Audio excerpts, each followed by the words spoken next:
Shirt just small. That's all. Shirt just small.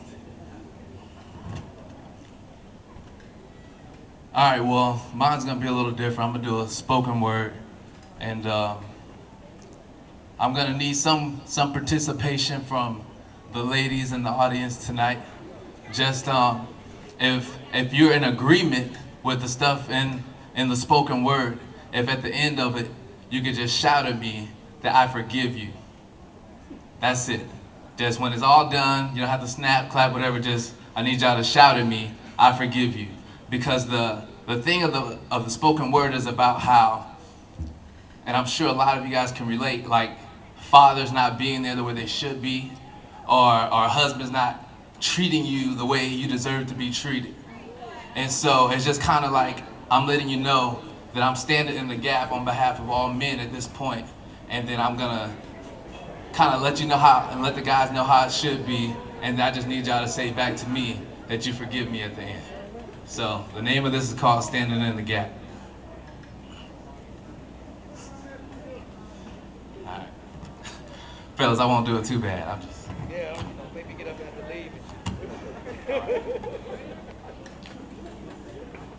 A little girl standing on the porch, watching her father drive away, never to be seen again. Many years later, has turned into a young woman crying in her pillow because she has another man that's left her once again. Should I give up, she says. I give it up, they get up, and that's all she wrote. You ask yourself, why do I even bother? And why did I date another guy who reminded me of my father? But you don't like it when you start to think those thoughts, because the truth hurts too much and tears apart your heart. Or at least that's how you feel.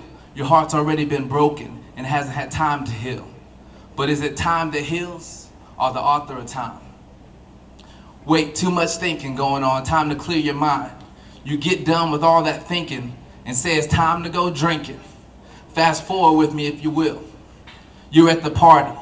He whispers in your ear, handing you drinks, trying to sedate you. And in the subconscious of your mind, this reminds you of the time that your father tried to rape you. You say you guess sex equals love, and thus begins the journey of pain, sorrow, and feeling like you'd rather trade your bed in for a gurney. You say you like sex, drugs, and rock and roll, and getting the party started. All the while thinking in your mind, you probably wouldn't be this promiscuous if your father hadn't departed. Now you're looking for love that only a father can give, trying to find it from boys playing with toys and looking for cheap thrills. Once again, the pain is too much to bear, trying to decide whether to get drunk or pop pills, because you'd rather dull the pain than face what's real. Like the questions of, am I good enough if my father doesn't love me? Am I pretty enough if this guy doesn't want to touch me? Should I just cut myself and let this life slip away? Will anyone notice if I was gone anyway? You think probably not, because my smile has hid my pain. My laugh doesn't reveal the storm clouds and the rain. So life has you convinced that you're worthless. Well, let me tell you just how valuable you are and what it took to purchase. The God who loves you and burns with flames of love in his eyes came down from heaven, and on the cross he died. He delights in you and loves to make you smile. He'll never leave you nor forsake you because you are his child.